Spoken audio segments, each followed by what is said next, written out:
สบายดีไม่หัวกับชาแนลของเราเลยเนาะมื้อนี้ก็เป็นวันเกิดของเราเองก็เป็นวันที่ดีได้แหละเนาะซึ่งโอกาสของเราเป็นบอกกว่าสิได้มีวันเกิดวันที่เราได้กำเนิดวันที่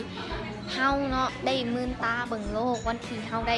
ได้เกิดมาเป็นคนอีกเนาะมันก็จะเป็นวันที่ดีเลยแหละเนาะสำหรับเราเองเป็นบอก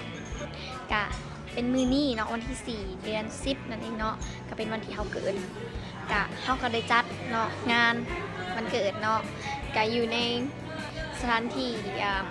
เราวิวอาจจะได้ยินเสียงอะไรอย่างก็เพราะว่าหมู่เขากำลังกินอยู่แล้วเขาจะถ่ายบรรยากาศเนาะในวันเกิดของเขาจะเป็นแบบใดให้ทุกคนเบิ่งกะไปเบิ่งเลยเนาะ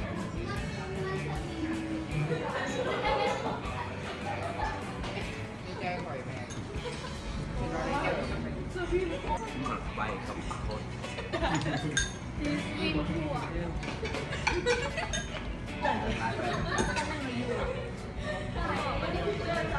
สบายดีสบายดีสบายดีสบายดี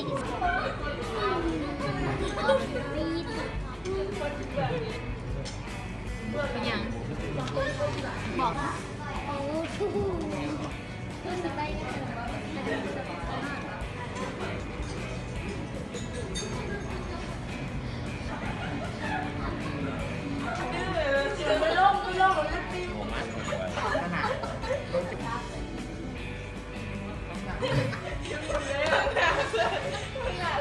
ก่อน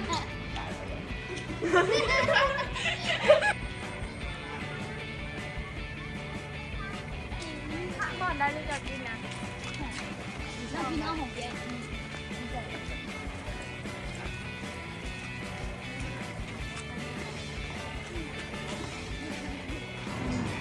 ยังไงเดิน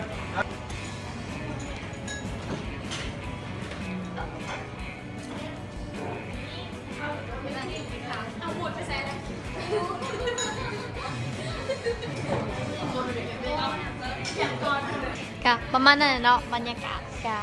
บ่มีอย่างหลายมันกับบ่ได้ไฮโซเวอร์วังอย่างไรเนาะแต่มันก็เป็นโอกาสหนึ่งที่ดีแหละสำหรับเฮาเนาะการที่เฮาได้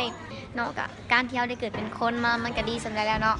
และมันก็มีมือนี่เนาะเป็นมือที่ดีสำหรับเฮาก็มีทุกคนนะเนาะกะต้องมีมือที่ดีสำหรับคนนั้นเนาะแต่ถึงว่าเฮาจะปาร์ตี้น้ำหมู่แล้วอย่าลืมพ่อแม่ผู้ที่ให้กำเนิดเฮานำเด้อสำหรับเดี๋ยวนี้กะขอลาไปก่อนละบ๊ายบาย